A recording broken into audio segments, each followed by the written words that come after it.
Hola. Ahí sí. Ahí sí. Buenos días. ¿Se escucha, no es cierto? ¿Querés que probemos eso? Hola, hola. Bueno, buenos días. Ahora sí. Bienvenidos. Civilización y Barbarie es un ciclo de conferencias que hemos organizado este año desde el Departamento de Lengua y Literatura para abrir la posibilidad de ensayar diferentes formas de conversación literaria en torno a 3 textos fundacionales de la literatura nacional: El Matadero, Facundo, Martín Fierro, 3 textos polémicos, complejos, que desde hace unos cuantos años forman parte del programa de lecturas de sexto año. Los profesores del nivel piensan en estos textos siempre en relación con la posibilidad de leer con los estudiantes. Y el uso de la preposición es intencional. Hay que leer estos textos con los estudiantes, porque se trata de textos complejos, muy ricos, muy valiosos, pero es cierto también que presenta su lectura cierta opacidad. Muchas veces se llega al aula con ciertos prejuicios que es necesario empezar a desarticular en la conversación que cada uno de los profesores del nivel propone en sus aulas con los estudiantes. La intención en esta ocasión es multiplicar esas conversaciones que se dan a veces en el ámbito pequeño del aula, amplificarlas a estos espacios más grandes, a esta posibilidad que nos ofrece el liceo también de hacer un registro, de tener una filmación, y que entonces las voces de los especialistas convocados puedan multiplicarse en diferentes espacios. Se trata entonces de un ciclo de 3 conferencias. El Matadero, a cargo de Hernán Paz. Estamos muy felices de que hoy nos acompañe un especialista de la Universidad Nacional de La Plata. El segundo de los encuentros se va a llevar a cabo en el mes de junio. Martín Coan nos va a hablar de Martín Fierro. Y finalmente, en septiembre, el cierre del ciclo estará a cargo de la profesora Cristina Featherstone, que nos va a hablar de Sarmiento y su Facundo. Yo decía que son textos polémicos, no es que lo diga yo, ¿no? Hay una larga tradición que señala eso. Polémicos en ambos sentidos. Por un lado, se trata de textos que han tenido una fuerte impronta en la literatura argentina del siglo XX. Veremos si los especialistas coinciden o qué es lo que piensan en relación sobre la posibilidad de que sigan influyendo en la literatura que se está produciendo ahora. Si la literatura, los escritores del siglo XXI siguen mirando este texto con el mismo fervor, con la misma decisión polémica que se leyeron en el siglo XX. Son textos polémicos también en el ámbito de la política, porque pensemos que se trata de textos que tienen una fuerte impronta programática, que buscan proponer discusiones en torno a la posibilidad de pensar, definir, instalar el ser nacional. Antes de pasarle la palabra a Matías para que nos presente a Hernán, queremos agradecer a todos los que hacen posible este ciclo. En primer lugar, a las autoridades del colegio. Queremos agradecer también al personal de servicios generales, al equipo técnico de medios audiovisuales, a todos los profesores del Departamento de Lengua y Literatura. Es un esfuerzo muy grande el que se hace y estamos muy felices de poder compartirlo. Para finalizar, un pedido, y es que vamos a necesitar, para poder disfrutar todos de este espacio, que apaguemos los teléfonos, que los tengamos guardados en la mochila. Esto se va a grabar, así que va a ser posible recuperarlo a posteriori. Bueno, muchas gracias a todos.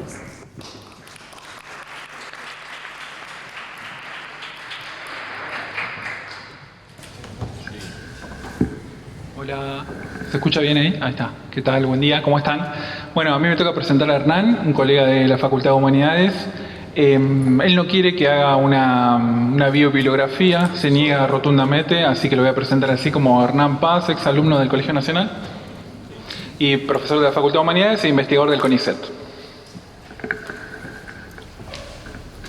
Bueno, muchas gracias Silvia y equipo del Departamento de Lengua y Literatura por la invitación. Se escucha bien, ¿no? Yo pensaba, me dijeron que era una charla, esto no es una clase, ¿no? Así que digamos, lo primero que me dijeron, además, que ustedes ya leyeron el texto de Echeverría, ¿no? De modo que me interesa, en principio, empezar a hablar con ustedes, saber qué les pareció ese texto. Es decir, porque es un texto que, como habrán visto, tiene algunas referencias históricas que hay que recuperar, digamos que no es fácil de entrarle, como se dice, ¿no? Es decir, que no es fácil el acceso a esa información, está muy cargado de información histórica, ¿no?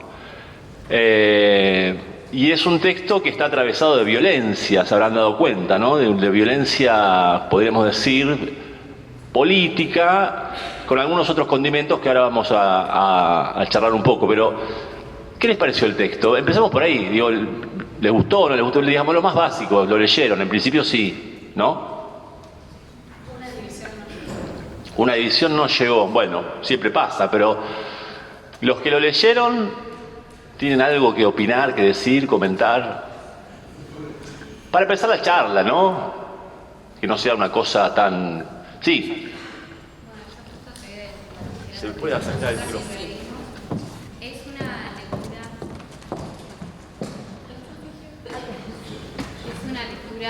Un poco pesada, pero más que nada por la época en la que fue escrita y porque se utiliza un lenguaje que ya no usamos. Y es bastante pesado, pero por lo menos nosotras lo que analizamos en clase era más que nada eso, desmenuzar el cuento, y mucho dependía de cómo lo veíamos en la clase. O sea, mucho dependía de cómo nos lo enseñaba la profe, cómo nos lo explicaba, porque es una lectura que creo que por nosotras mismas nos hubiera costado un poco entenderla. Y nada, y ver mucho el contexto histórico en el que fue escrito. Claro, bien, bueno, ahí hay un tema, ¿no? Con la cuestión histórica. Es un texto del siglo XIX. ¿Alguien más quiere decir algo en relación a la lectura? ¿Algún comentario? ¿Algo que les haya llamado la atención? ¿Algo que no hayan entendido? Sí, allá. No hace falta. Habla fuerte y te escuchamos.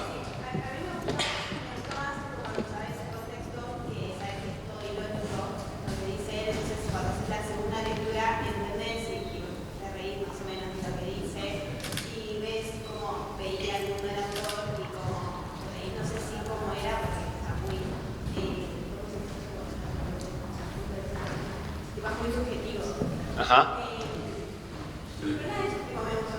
Bueno, muy bien.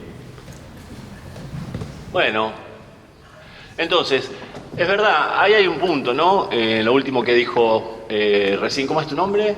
Yo, Micaela, lo que dijo Micaela, el tema de la ironía, ¿no? Que es una ironía que está muy explícita en el texto, pero que si no tenemos esa información histórica para reponer, puede pasársenos por alto, ¿no? Porque la ironía tiene que tener su contexto de enunciación para poder decodificarla y entenderla, ¿no? Por otro lado, bueno, una lectura pesada, apareció por ahí la palabra pesada, en el sentido que es un lenguaje que no utilizan o que está bastante fuera de época en relación a la literatura contemporánea, lo que se puede leer hoy. Y hay que decir que eso es cierto, ¿no? No lo vamos a negar, es decir, es un texto que está situado y que está situado históricamente. Vamos a decir dos o tres cosas sobre el texto que los ayuden a ustedes justamente a incorporar elementos para que esa lectura sea menos pesada y pueda tener otro tipo de abordaje, otro tipo de aproximación, ¿no?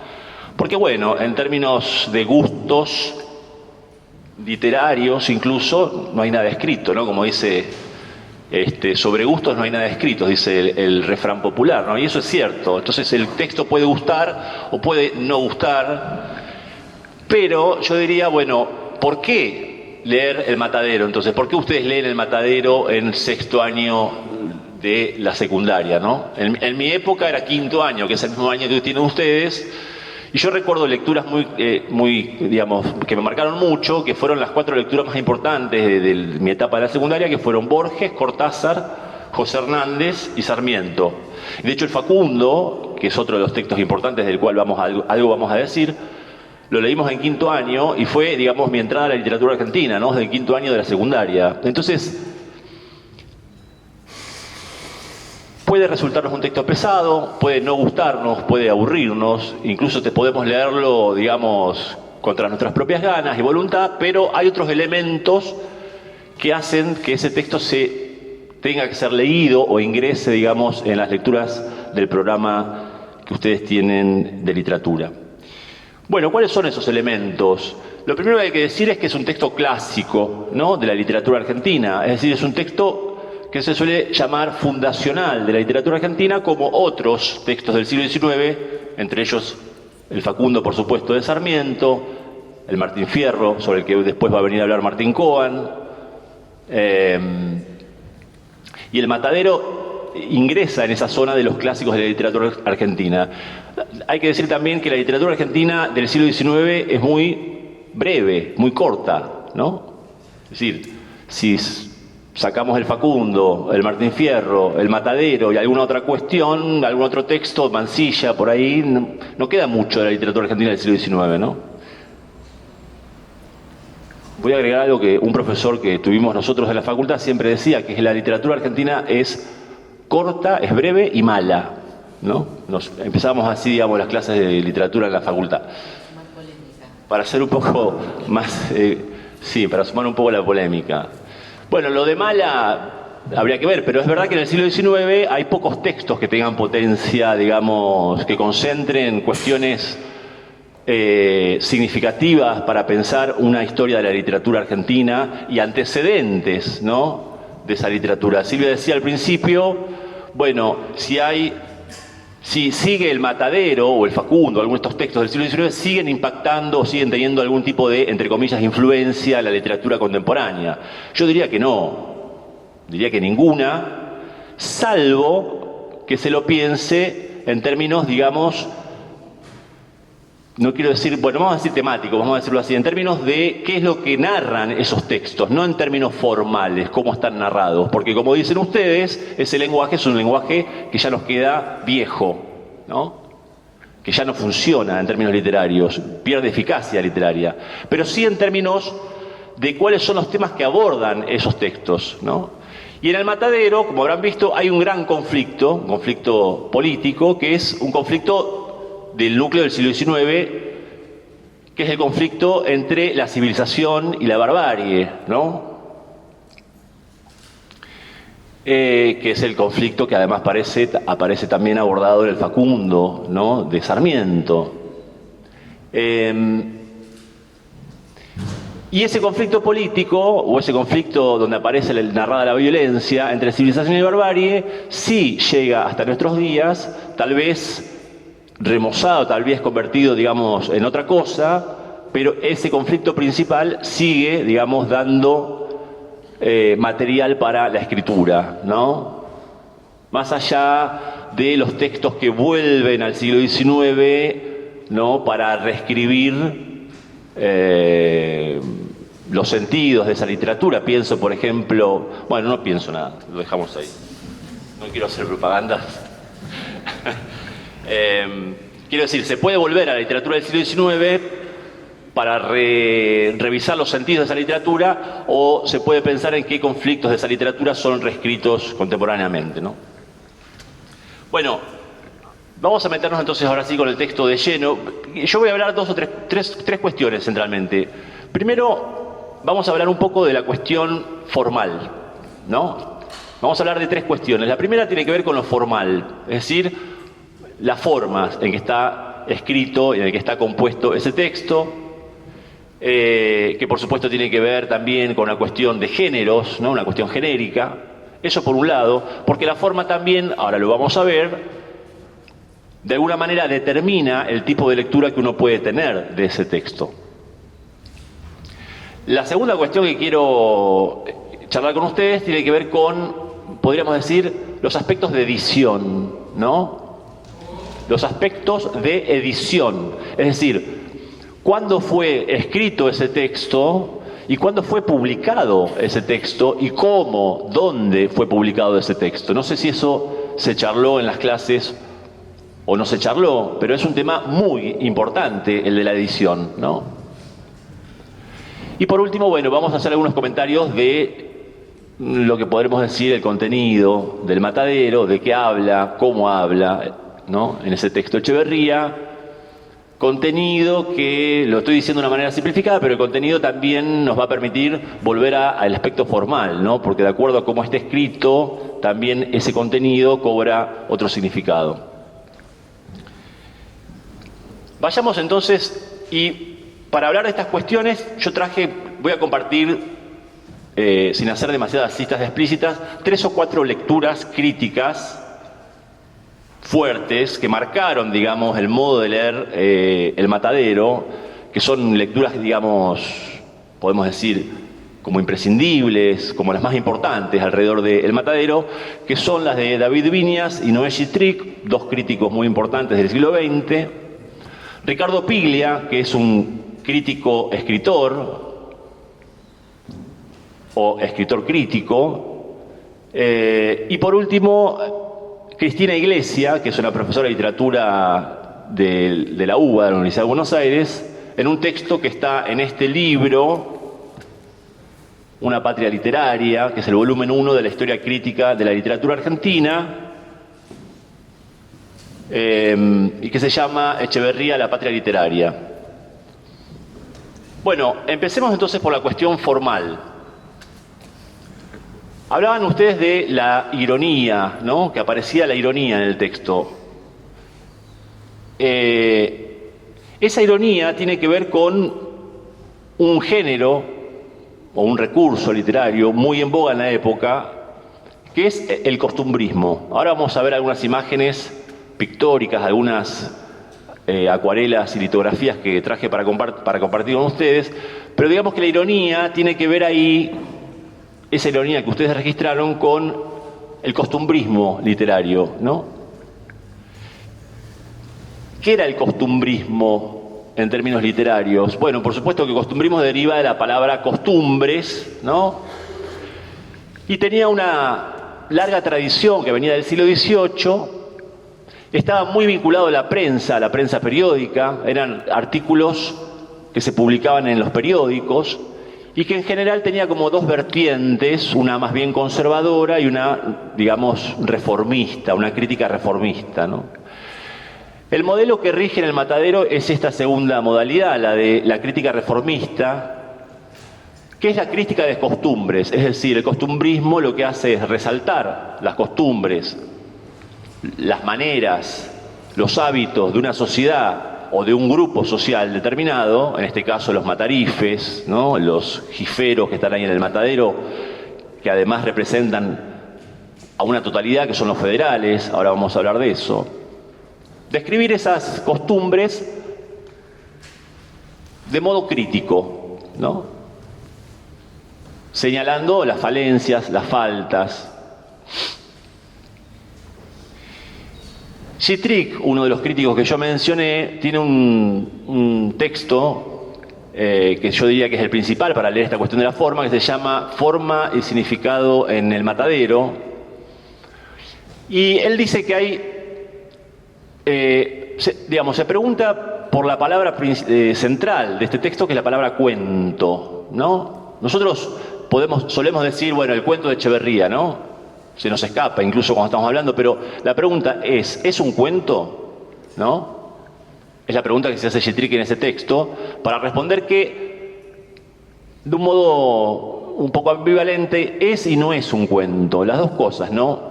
Es un cuento en su totalidad, pero no en sus partes, ¿no?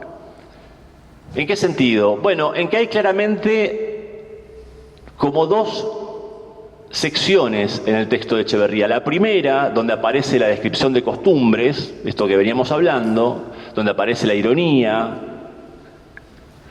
y una segunda parte donde aparece la narración, digamos, del núcleo dramático del cuento, que tiene que ver con el final, con la aparición del unitario, ¿no? Porque, a ver, si yo les pregunto a ustedes, ¿de qué habla El Matadero? ¿Qué cuenta El Matadero?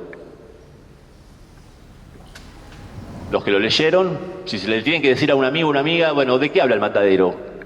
¿Cuál es? ¿Qué narra? ¿Qué cuenta? El micrófono por ahí. Es la descripción más o menos de cómo viven los federales y después como que cambia el foco cuando llega el unitario. O sea, pero se centra más que nada en describir a los federales como viven, como piensan. Bueno, ¿alguna otra opción? ¿Alguien quiere arriesgar? Si alguien le tiene que decir de qué narra el matadero, ¿qué dicen?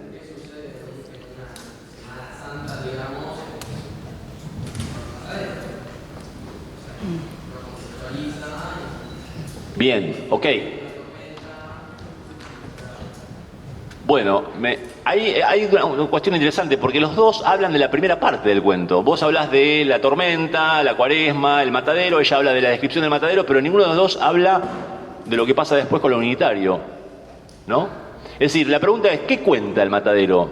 ¿Cuenta la vida de los matarifes? Bueno, uno podría decir, más bien la describe.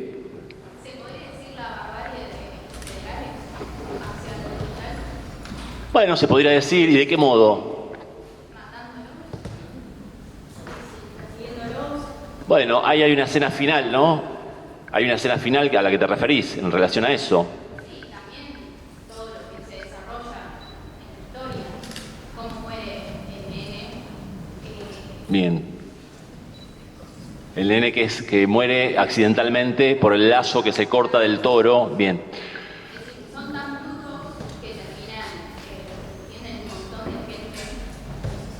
de gente. Bien. Bueno.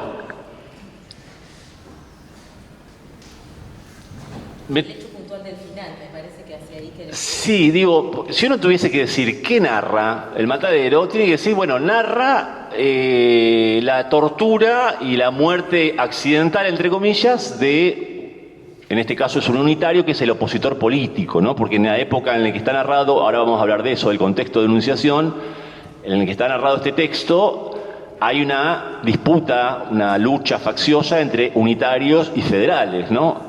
Esto es una cuestión histórica, ¿no?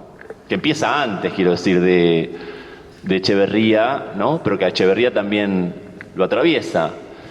Entonces, si uno tuviese que pensar qué cuenta este cuento, si lo piensa en formato cuento, bueno, piensa efectivamente que cuenta eso en el episodio de lo unitario, ¿no? Ahora, después aparece la narración, la descripción de las costumbres de los matarifes, aparece la descripción de un sector, digamos, de la plebe semiurbana de Buenos Aires que tiene que ver con las negras achuradoras, los negros que aparecen ahí, ¿no? Junto con los cuchilleros. Y el episodio del lazo, que mencionaste vos, es central, según Gittrick, en la estructura formal del cuento, ¿no? Porque lo que dice Gittrick es que el texto tiene dos partes. Una primera, que, como ustedes muy bien dijeron, es más bien descriptiva, donde aparece el relato de costumbres, ¿no? Donde aparece la ironía en varios momentos, es decir, donde hay un tono más bien, digamos, burlesco, juguetón, ¿no? Y una segunda parte que comienza precisamente con el episodio del lazo que se corta del toro y cercena la cabeza del niño que está ahí en el corral, donde el tono cambia. Si ustedes lo releen pensándolo de ese modo, van a ver que después de ese episodio el tono del texto cambia y se vuelve un tono serio. Ya no hay más burlas, ya no hay más descripciones irónicas, se vuelve un tono dramático, ¿no? Entonces lo que dice Gittrick centralmente, dice más cosas, ¿no? Pero lo que dice Gittrick centralmente es que a partir del episodio del lazo entramos en el verdadero cuento, ¿no? ¿Por qué esta pregunta alrededor de la forma o del género o cómo está narrado? Porque tiene que ver justamente con cómo pensar este texto. ¿Es un texto literario? ¿Es una ficción? ¿Es un ensayo sociológico, como otros críticos? Por ejemplo, Beatriz Arlo dice en algún ensayo por ahí que es un primer ensayo sociológico de las costumbres del Río de la Plata. ¿Es historia? ¿De qué tipo de texto? Son preguntas que le caben también al Facundo de Sarmiento, ¿no? Y en realidad son preguntas que se suelen hacer alrededor de estos textos a través del corset de los géneros, cuando los géneros de los que estamos hablando todavía no estaban definidos, ¿no? Es decir, cuando Echeverría escribe este texto, el formato cuento todavía no había sido definido, sino que estaba en vías de definición. Cuando Sarmiento escribe el Facundo, la novela, por decir, digamos, un género que se aproxima más al Facundo por la extensión, también era un género que pivoteaba entre el romance, la ficción histórica, ¿no?, y el ensayo. Es decir, la novela todavía no estaba constituida como género. Le estamos pidiendo a textos que fueron escritos 50, 60 años antes, ¿no?, formatos o géneros que se consolidaron después. Decía, ¿por qué es importante entonces pensar en la forma? Porque de acuerdo a la forma podemos interpretar algunos significados que aparecen a lo largo del texto, ¿no? Por ejemplo, la cuestión de si este texto pertenece o no a la ficción, ¿no? Al principio alguien habló algo así de que este era un texto que hablaba de la historia o de algo cierto, ¿no? Apareció esa noción. La palabra ficción también es un término moderno que no pertenece a la época de Echeverría y de Sarmiento y que se puede aplicar no solamente a la literatura, también podemos hablar de cine, ¿no?, para entender lo que es la ficción. Una ficción es algo que pertenece al orden de la imaginación, de la creación, ¿no?, que toma elementos de la realidad, pero que tiene su propia lógica de construcción, ¿no? Se distancia, por ejemplo, del relato histórico de manera deliberada, porque hay un pacto de lectura, ¿no? Es decir, nosotros cuando miramos una película o una serie, sabemos que lo que estamos mirando, vamos a decirlo rápidamente, es mentira, ¿no? Nos compenetramos con eso, nos sentamos a mirar, pero sabemos que es mentira. La pregunta es, ¿este texto de Echeverría es mentira? ¿Qué les parece? Allá hay alguien que dice que no. Dicen que no. ¿Por qué no? ¿Por qué no podemos decir que el texto de Echeverría es ficción?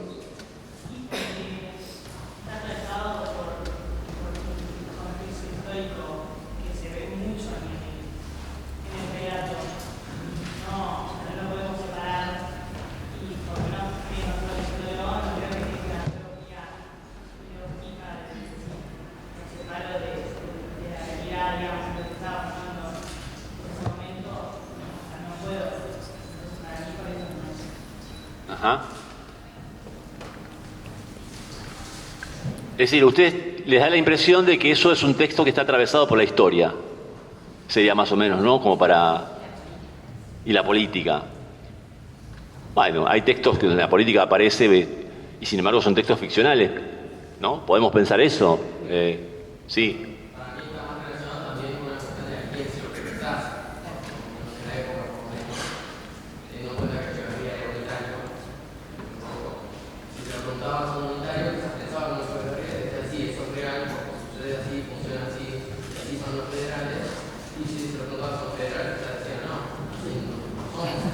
Es muy buena esa intervención. Hay una obra de teatro, ahora me estoy yendo un poco de la presentación, ¿no? Pero porque lo que dijo él, hay una obra de teatro que se llama Olvídate del Matadero, que sería excelente que la pudiesen ir a ver.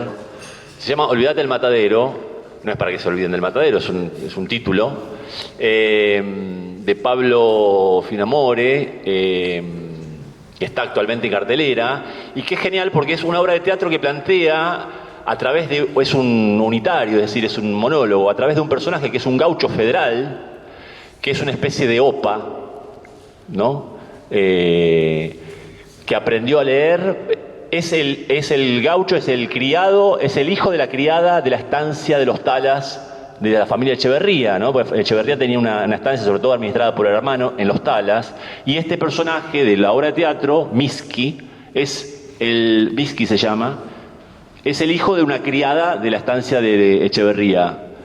Y aprendió a leer, pero es opa, lee y no entiende lo que lee. Él lee y memoriza, y lee y memoriza, y lee y memoriza.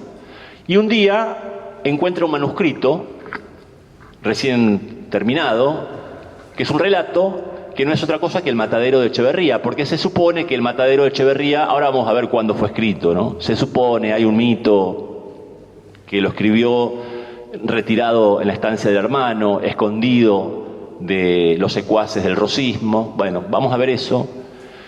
Y entonces este personaje, que es un opa y que lo único que hace es leer, agarra ese texto y se pone a leer. Pero ¿qué pasa? Que él estuvo ese día en el matadero. Entonces cuando se pone a leer la historia se da cuenta que lo que está contando Echeverría sí lo entiende porque lo conoce, porque está contando su propia experiencia. Y se empieza a dar cuenta que el punto de vista de Echeverría es totalmente disímil y opuesto al que tiene él sobre los mismos sucesos. Entonces la obra de teatro, que es muy buena, la recomiendo mucho, trabaja todo el tiempo con las dos versiones, ¿no? Entonces repite fragmentos y cuenta la otra versión, cómo lo veían los federales, ¿no? Por ejemplo, ustedes vieron que la zona más trabajada del texto es cuando aparecen las achuradoras, ¿no? Los cuchilleros, las negras achuradoras que se reparten los cebos y los restos de carnes y tripas y que se la tiran por conjunto con barro, ¿no? Es una descripción bastante carnavalesca, ¿no? Y eso está todo el tiempo rodeado de festejo, es decir, que los federales están felices por eso, ¿no? Entonces Temisky, la obra de teatro, dice, y claro, ¿cómo no vamos a estar contentos si hacía más de 3 semanas que no comíamos carne, ¿no? Es decir, empieza a haber otro punto de vista de la narración y se empiezan a poner, digamos, en juego otro tipo de concepciones que un poco remiten a lo que decías vos. Depende de qué punto de vista tomemos, si del unitario o si del federal, ¿no? Bueno, volvamos. ¿En dónde habíamos? Me había quedado... Estabas hablando primero de los ejes, el concepto de la cuestión formal. Bien. Bueno, entonces la cuestión formal, para ir cerrando esto y pasar a la cuestión de la edición. Lo que dice Gittrick es, no se puede pensar en un cuento en el estilo, los cuentos modernos, ¿no? Por ejemplo, si pensamos en Horacio Quiroga, ¿no? Un escritor de fines del siglo XIX, principio del XX, el escritor uruguayo, Cuentos de la Selva, Cuentos de Amor, de Locura y de Muerte, es un escritor muy conocido que tenía un decálogo del buen cuentista que decía que las primeras 3 líneas del cuento tienen tanta importancia como las últimas 3 líneas. Es decir, ya la primera palabra de un cuento tiene que estar pensada suponiendo el final, ¿no? Gittrick dice, esto no es lo que pasa en el texto de Echeverría. Da la impresión de que Echeverría empezó a escribir sin saber muy bien qué forma iba a cobrar eso que estaba escribiendo. Empieza de una manera que es la costumbrista, que es la irónica, que es la burlona, y termina de otra, ¿no? Entonces, es un cuento en su totalidad o un anticipo de cuento, pero no es un cuento en sus partes.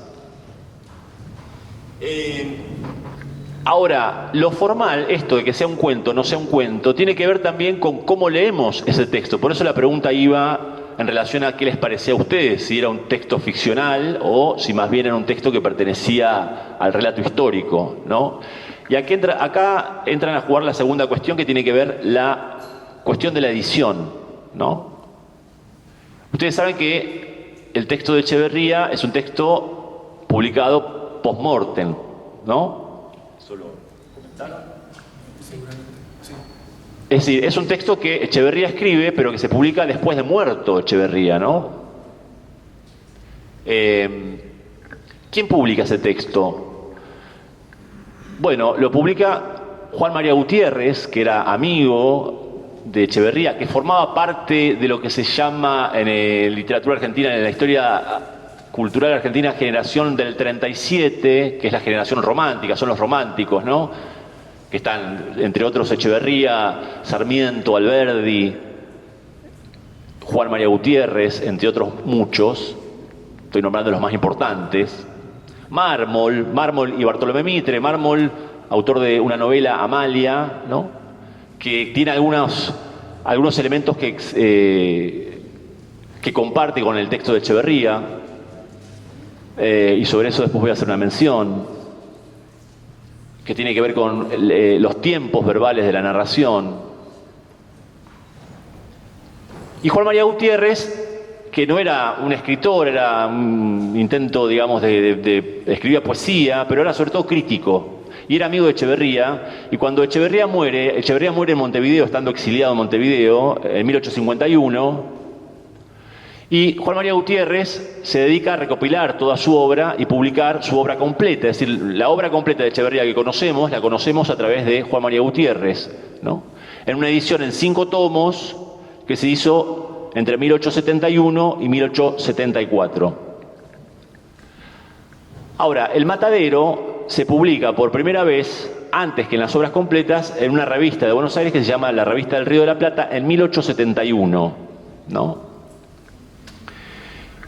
Y acá, digamos, en la historia de la edición aparecen algunos elementos a tener en cuenta en relación con cómo fue publicado y quién lo publicó.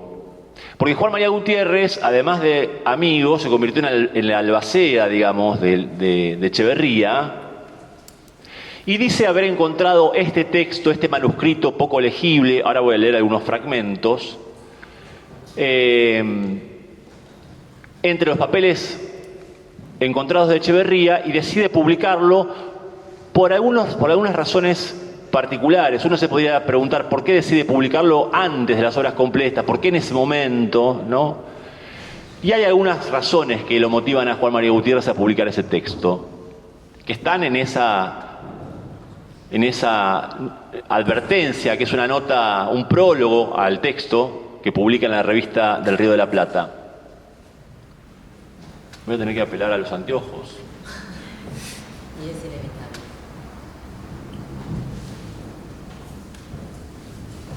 Digo, porque estamos hablando de un texto, esto, digamos, tal vez tenga que subrayarlo, no lo suelo hacer, pero estamos hablando del misterio del matadero de Echeverría, ¿no? Es decir, así como existe el cuento El misterio del cuarto amarillo, este sería el misterio de la literatura argentina, o el misterio de la historia literaria argentina. ¿Por qué digo esto? Porque, a diferencia de otros manuscritos de Echeverría, por ejemplo, manuscritos de poesía, Echeverría era sobre todo poeta, ¿no? Uno de los poemas más conocidos es La cautiva de Echeverría, que tal vez han oído nombrar en algún momento, pero Echeverría era sobre todo poeta. Lo paradójico que era un poeta malo, ¿no? Y que se lo conoce sobre todo por El Matadero. Ahora, a diferencia, decía, de otros manuscritos de Echeverría, no hay existencia del manuscrito del Matadero, es decir, no se sabe, no se encontró nunca, ningún historiador de la literatura argentina encontró, incluso en los archivos de Juan María Gutiérrez, que actualmente están en el anexo de la Biblioteca del Congreso, la biblioteca privada de Gutiérrez, nunca se encontró ese manuscrito. Sí otros papeles de Echeverría, pero el manuscrito del Matadero no. Por lo tanto, aparece ahí un primer enigma, que es ¿hasta qué punto Juan María Gutiérrez, que publicó el texto de Echeverría, intervino el texto, ¿no? Bueno, esa es una pregunta que se formula Cristina Iglesia, que es una de las últimas lecturas críticas que yo traje para compartir en el capítulo de este libro, y sugiere algo así como la posibilidad de pensar al Matadero como una escritura a 4 manos. Es decir, que la intervención de Juan María Gutiérrez pueda ser, digamos, revisada a partir justamente de aspectos formales, sobre todo en el último párrafo del texto, que ahora lo vamos a leer. Pero además de por eso la intervención en El Matadero, es la intervención que hace Gutiérrez cuando publica El Matadero, ¿no? Porque Gutiérrez publica El Matadero, les decía, con un prólogo, un texto que se llama Advertencia, en donde, digamos, sienta las bases de cómo debe ser leído El Matadero. Esto que charlábamos hoy, si es ficción, si es historia. Bueno, Juan María Gutiérrez dice una serie de cosas en esa advertencia que indican cómo ese texto tiene que ser leído. Y de hecho, así fue leído por la crítica posterior, incluso la del siglo XX. Bueno, ahora sí me pongo los anteojos. Voy a leerles cómo empieza esa advertencia. Dice Juan María Gutiérrez: El artista contribuye al estudio de la sociedad cuando estampa en el lienzo una escena característica que, transportándonos al lugar y a la época en que pasó, nos hace creer que asistimos a ella y que vivimos con la vida de sus actores.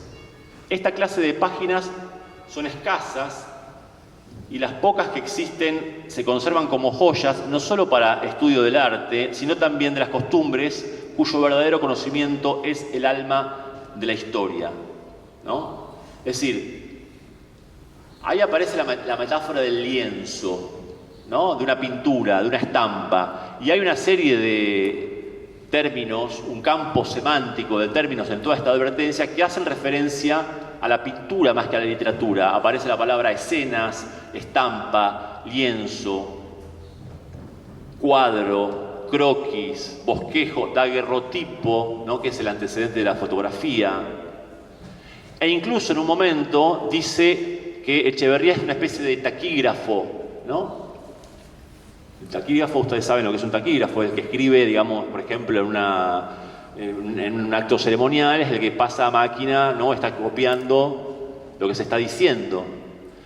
Y la figura del taquígrafo es un taquígrafo de la escucha, dice Gutiérrez, ¿no? Como si Echeverría estuviese escuchando lo que pasa ahí en el matadero y estuviese escribiendo a mano alzada rápidamente. De manera que todas estas metáforas alrededor de la pintura, e incluso uno podría decir de la fotografía, porque aparece el daguerrotipo, tiene que ver con la idea central de que este texto pertenece más a la historia que a la literatura, ¿no? A lo real o a lo verídico más que a lo imaginario o a lo inventado.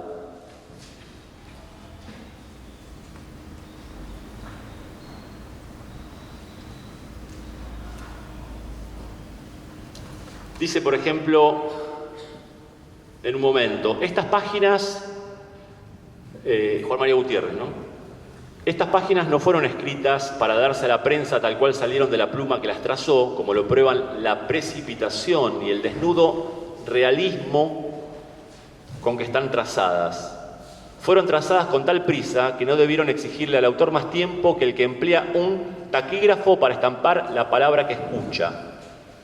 Nos parece verle en una situación semejante, dice Gutiérrez, a la del pintor que abre su álbum para consignar en él, con rasgos rápidos y generales, las escenas que le presenta una calle pública para componer más tarde un cuadro de costumbres, ¿no? Como si fuese el pintor que va con un trazo, levanta con el esbozo, con el pincel y después en su estudio termina la pintura, ¿no?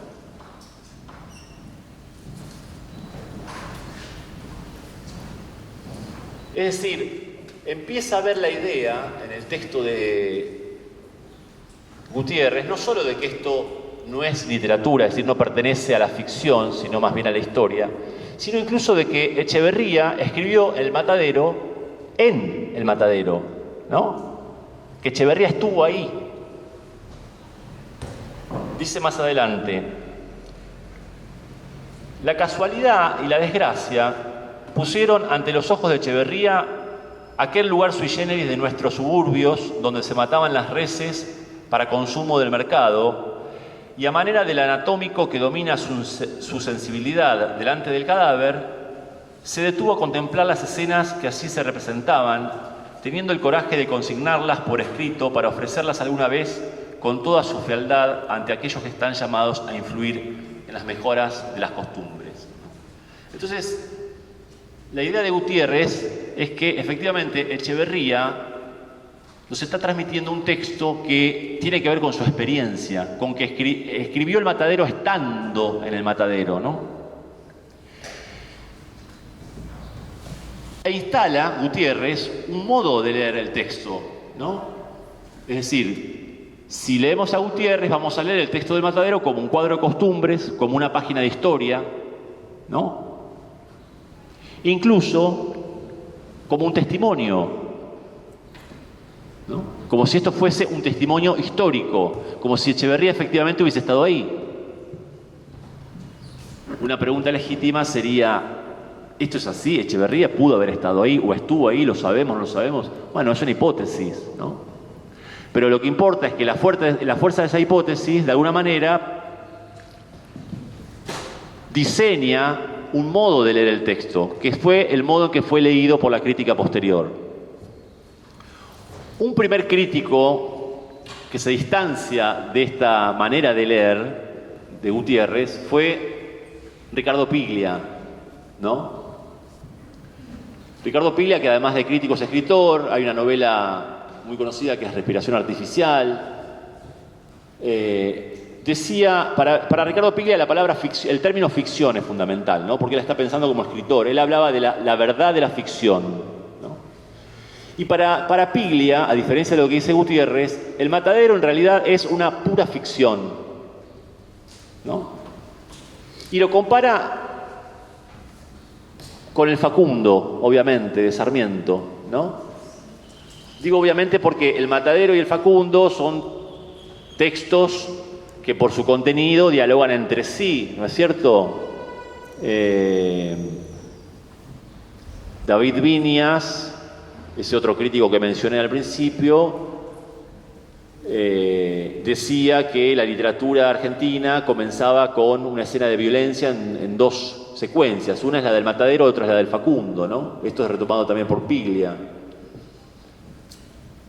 Viñas hablaba de un acto de violación, ¿no? Porque efectivamente el final del texto de Echeverría, lo que aparece sugerido es un acto de violación. Cuando lo desnudan, lo quieren desnudar, ¿no?, al unitario, y el unitario se termina muriendo de rabia, como dice el texto, uno presupone que puede haber ahí metaforizada la escena de la violación.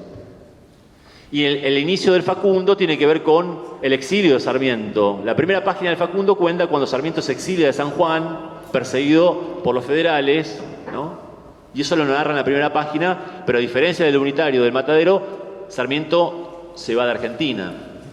El unitario se mete, ¿no?, en el suburbio, se mete en el fango del Matadero. Esto lo retoma Piglia, y Piglia dice, bueno, en realidad, a diferencia del Facundo de Sarmiento, que el Facundo de Sarmiento sí pertenece al orden de lo verídico, porque es una autobiografía. Sarmiento quería contar la verdad histórica de Facundo Quiroga y la verdad histórica del conflicto político contra el rosismo, ¿no?, del rosismo en el siglo XIX. En cambio, El Matadero es un texto que pertenece a la pura ficción, porque según Piglia, para narrar al otro, al enemigo, y acá pensamos en el punto de vista del unitario, ¿no?, llámese el enemigo sea el gaucho, el indio, el inmigrante, ¿no?, se utiliza, en la literatura argentina se utiliza la ficción.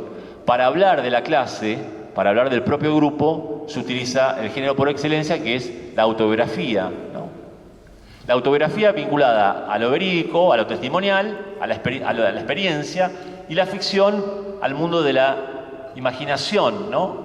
Sarmiento en el Facundo dice las mentiras de la imaginación en un momento, y Piglia toma eso y dice, claro, sí, las mentiras de la imaginación que construyen una verdad, un tipo de verdad, es decir, la verdad de la ficción, una verdad alternativa a la verdad histórica. Y lo que dice Piglia es interesante porque es algo que va a retomar también Cristina Iglesias, ¿no? Porque si pensamos El Matadero como ficción, y no ya como relato histórico, no ya como cuadro de costumbres, no ya como ensayo sociológico, bueno, tenemos que pensar que las escenas narradas de la violencia son escenas inventadas, recreadas, que pueden partir de un hecho de la realidad, el matadero, los matarifes, pero que después se convierten, digamos, que adquieren su propia lógica narrativa, ¿no? Y eso tiene que ver también con la forma, por eso yo decía que hablar del matadero, de qué cuenta el matadero, también tiene que ver con la forma, porque ¿cómo aparece la ficción en el matadero, en el caso del matadero, según Piglia?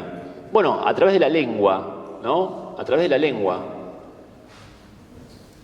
Sobre todo en los momentos en que el texto describe esa zona, que es la zona de la cultura popular, de los matarifes, de los cuchilleros, de las negras achuradoras, ¿no? Cuando aparecen los diálogos, ¿no es cierto?, ¿Recuerdan esos diálogos? ¿No? Vamos a leer un pasaje para tener presente esos diálogos entre negras ayudadoras, matarifes.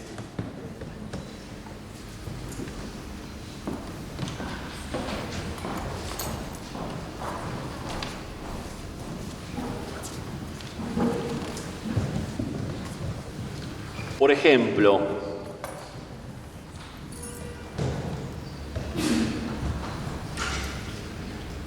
el continuo hervidero de los grupos, dichos y griterías descompasadas de los muchachos, ¿no?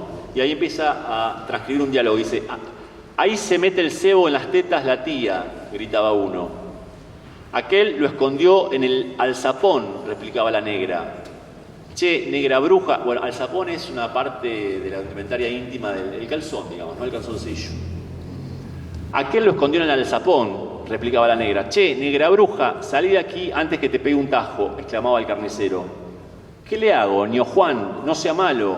Yo no quiero sino la panza y las tripas.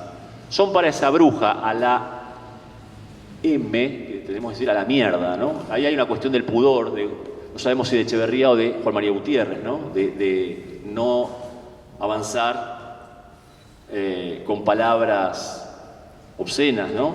Pero si tenemos que leer, tenemos que decir, son para esa bruja a la mierda. A la bruja, repitieron los muchachos. Se lleva la riñonada y el tongorí. Y cayeron sobre su cabeza sendos cuajos de sangre y tremendas pelotas de barro. El tongorí es también una parte de la tripa dura, ¿no? Son las achuras. Bueno, lo que dice Piglia es que esta parte del texto, los diálogos que reproducen la lengua popular de los matarifes, es la parte más lograda del texto de Echeverría. No solo este pasaje que acabo de leer yo, ¿no? Todos los que tenían que ver con el modo en que Echeverría repone algo de lo histórico, pero lo hace a través de lo lingüístico. Es decir, repone algo que tiene que ver con costumbres históricas, pero a través de la lengua de ese otro que es el gaucho o el matarife, ¿no? Es decir, la lengua popular. Por supuesto, Echeverría, cuando narra estos diálogos, lo hace con una intención más bien denigrativa, ¿no? Es decir, todas estas escenas barbáricas, donde aparece la sangre, el barro, las puteadas, ¿no? Donde están todo este tipo de léxico, digamos, vulgar, está allí puesto ¿para qué? Para hacernos pensar a nosotros como el punto de vista de Echeverría en que, digamos, ahí está la barbarie, ¿no? También en la forma de expresarse está la barbarie, ¿no es cierto? Ahora, lo paradójico es que, dice Piglia, esa es la parte del texto que mantiene más vivo el cuento, o para decirlo de otra manera, es la parte más eficaz literariamente del texto de Echeverría. Y no los valores representados del unitario que aparece hacia el final, ¿no? Donde aparece un tipo de léxico muy trabajado, con muchas palabras literarias, la palabra infame, canalla, ¿no? Es decir, muy cargado retóricamente, ¿no? Los críticos utilizan la palabra, como es, engolada, una verba engolada, que es como decir pomposa, ¿no? Una lengua altisonante. Y si cuando uno lee, es decir, Piglia dice, estamos todo el tiempo pensando que en realidad el unitario habla en extranjero y lo queremos traducir al lenguaje coloquial, ¿no? ¿Qué es esto de infame, canalla, toda esa, ¿no? Esa cosa que aparece al final, que es como una especie de proclama retórica, ¿no? Mientras tanto, cuando aparecen los matarifes, el léxico tiene como una carnadura distinta, ¿no? Entonces, lo que señala Piglia es lo paradójico del texto, es que la parte más eficaz literariamente reside, ¿no?, en esa representación de la lengua vulgar, que contradice los presupuestos ideológicos de Echeverría, que ¿cuáles son? Bueno, representar la barbarie, ¿no? ¿Se entiende esto? En términos formales, ahí donde Echeverría quiere condenar al otro por la forma de expresarse, por la forma de hablar, por la forma de las maneras, en realidad es donde el cuento cobra más eficacia. Mientras que cuando Echeverría representa los valores de los unitarios, con los cuales evidentemente se reconoce y se identifica, ahí aparece la parte más pobre en términos literarios, ¿no? La parte menos convincente. Y esto pasa también con Amalia, que yo nombré la novela Amalia de Mármol, ¿no? También pasa con la novela Amalia, que es una mala novela, ¿no? La novela Amalia. Es una mala novela. No estoy haciendo propaganda en contra, no lo digo yo, lo dice ni más ni menos que César Aira, ¿no? Así que me permito, desde que César Aira lo dijo, a mí que nunca me gustó Amalia, ahora cada vez que puedo digo, Amalia es una mala novela porque lo dijo César Aira, ¿no?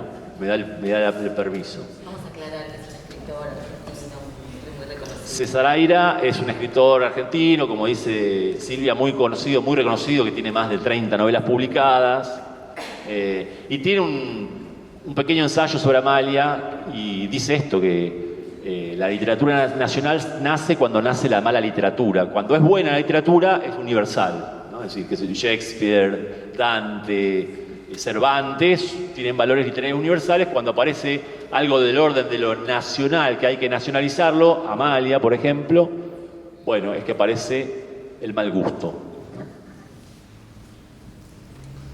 Pero yo decía, en el caso de Amalia también aparece esto, cuando, no lo vamos a meter con Amalia,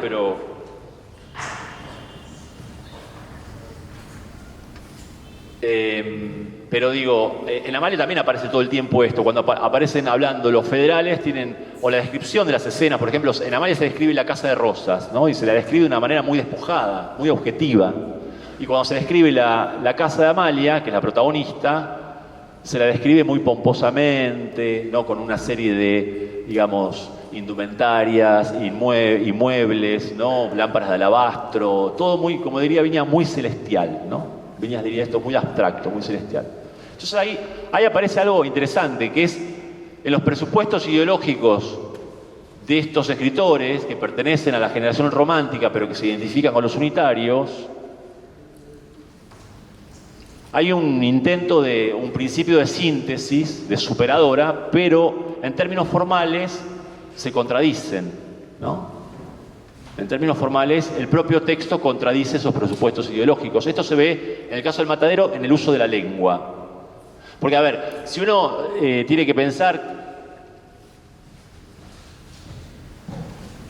qué elementos hay en el Matadero que lo mantengan legible, en el sentido que, bueno, no nos aburra tanto o no nos resulta tan pesado como decía hoy acá la compañera.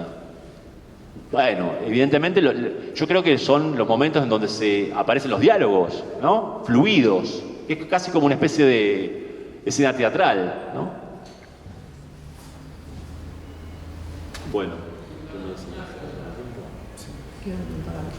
Bueno, hay muchas cosas más todavía, sí. Sí.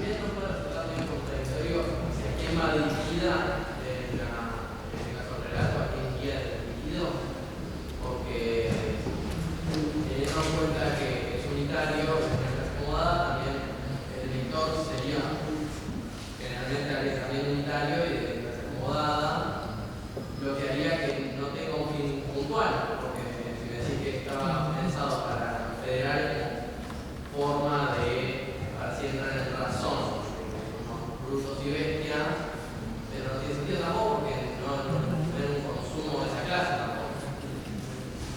Muy buena pregunta, vamos ahí. Se me había pasado por alto hablarles de esta cuestión, que tiene que ver con los lectores. O sea, o la pregunta, y que está vinculado a la edición del texto, ¿no? A esto que hablábamos hoy, el enigma, ¿no? El misterio de esta publicación. Porque hay otra cuestión que tiene que ver con el misterio de la que no hablé, y voy a hablar ahora a partir de tu pregunta, para conectarlo con eso, que tiene que ver con ¿cuándo se escribió El Matadero?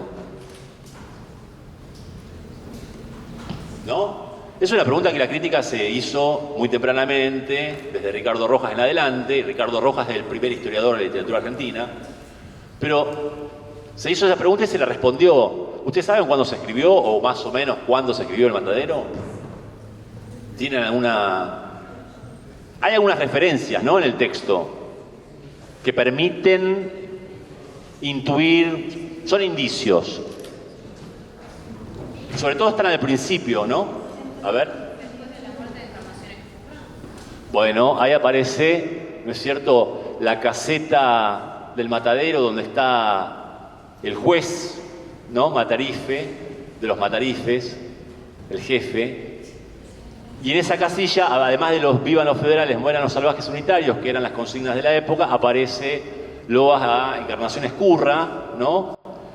A la heroína Encarnación Ezcurra, fallecida, hay luto, ¿no es cierto? Está el luto presente, y Encarnación Ezcurra, que fue la mujer de Juan Manuel de Rosas, falleció en 1838, a mediados de 1838. Entonces tenemos un dato, evidentemente ahí hay un dato importante, tuvo que haber sido escrito después del 38, ¿no?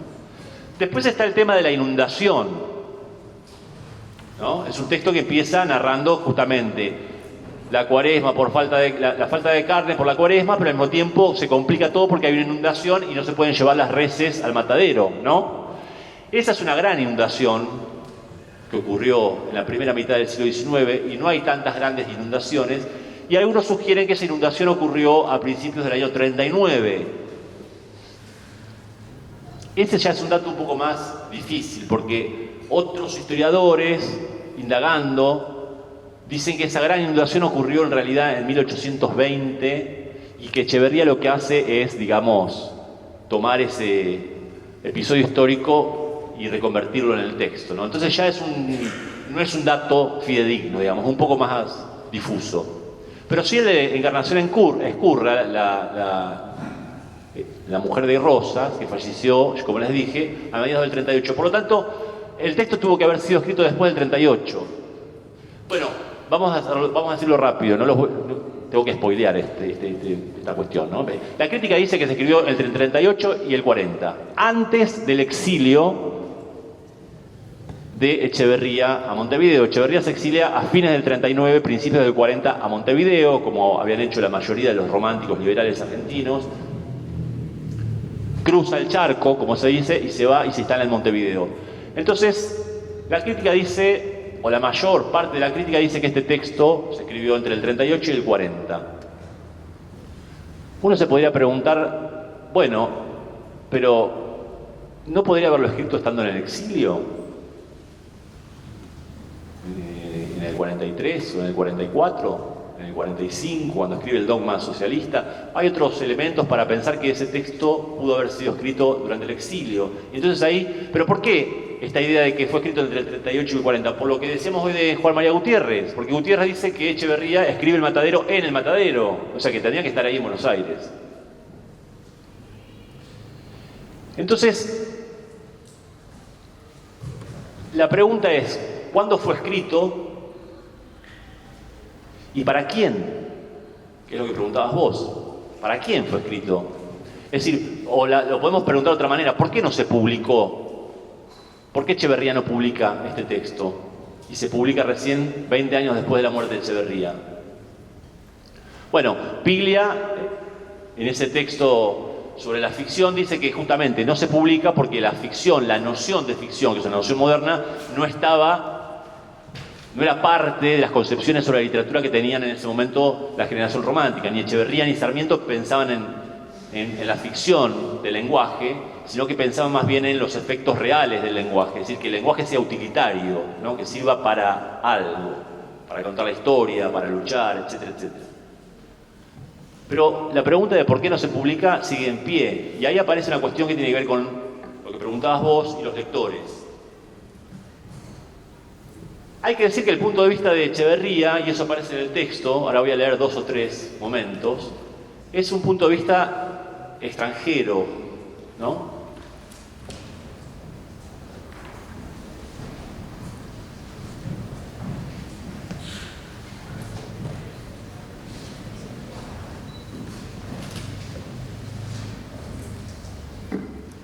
Dice, ¿por qué han de saber los lectores que en aquel tiempo la federación estaba en todas partes, hasta entre las inmundicias del matadero, y no había fiesta sin restaurador como no hay sermón sin San Agustín, ¿no?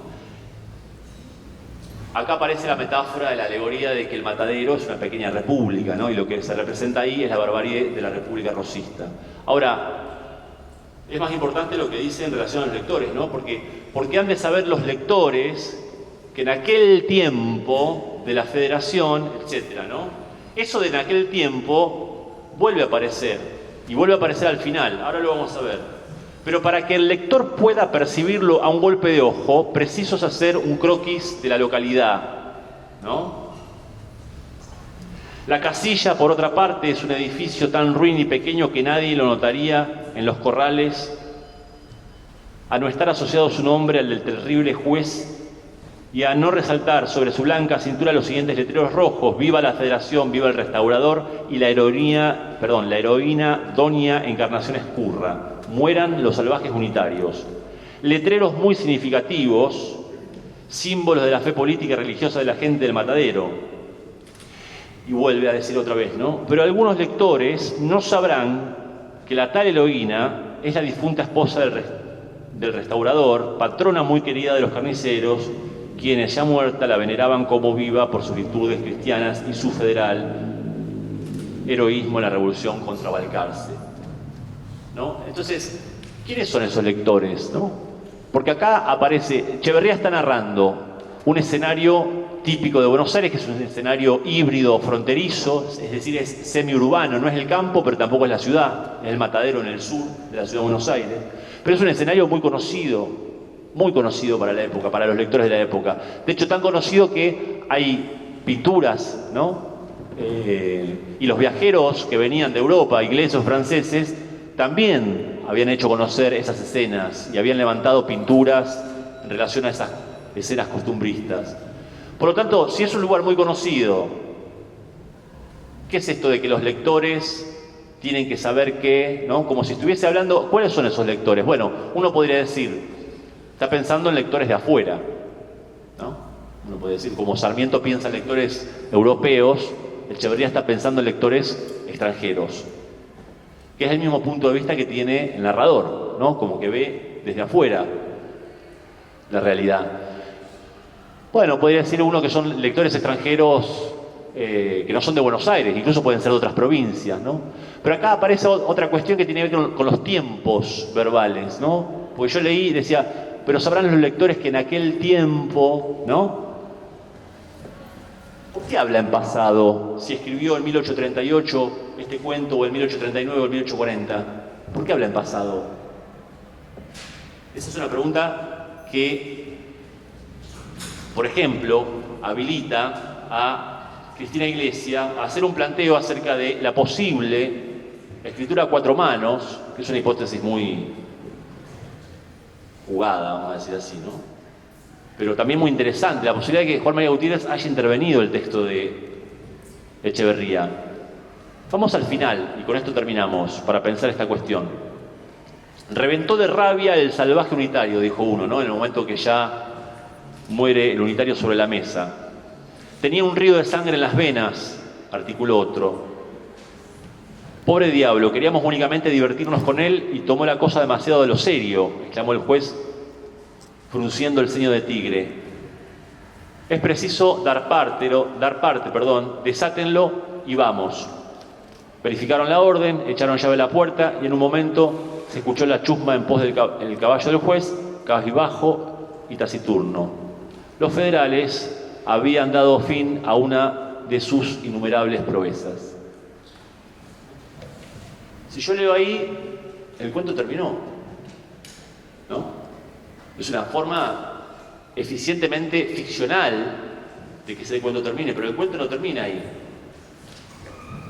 Termina con un último párrafo que dice, en aquel tiempo, otra vez, ¿no? El pretérito, los carniceros degolladores del Matadero eran los apóstoles que propagaban a verga y puñal la Federación Rosina, y no es difícil imaginarse qué federación saldría de sus cabezas y cuchillas.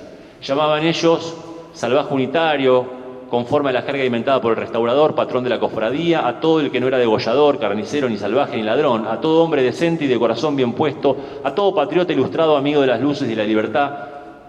Y por el suceso anterior puede verse a las claras que el foco de la federación estaba en el Matadero. ¿A cuento de qué este párrafo final, digamos, ¿no? Que es un párrafo además cargado de moral, ¿no?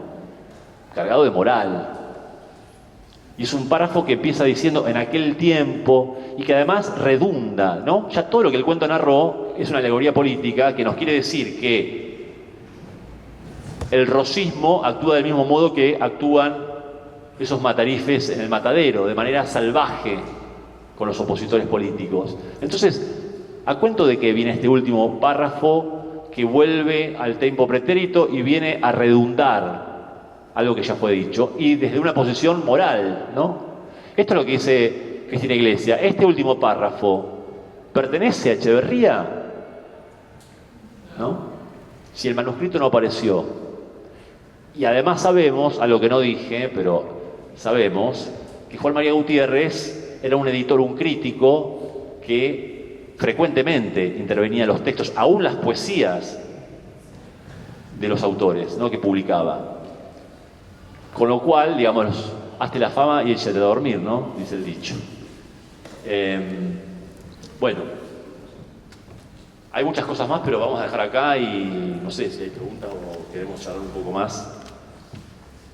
Los tiempos escolares a veces son muy inquietantes. Los chicos escucharon y han sido muy respetuosos porque escucharon el tema del recreo, ¿no? Bueno, Eso marca un poco la... No se fueron al recreo y se quedaron acá, es increíble. Tenemos que agradecer esta... Sí, por supuesto. Un aplauso para ustedes, claro.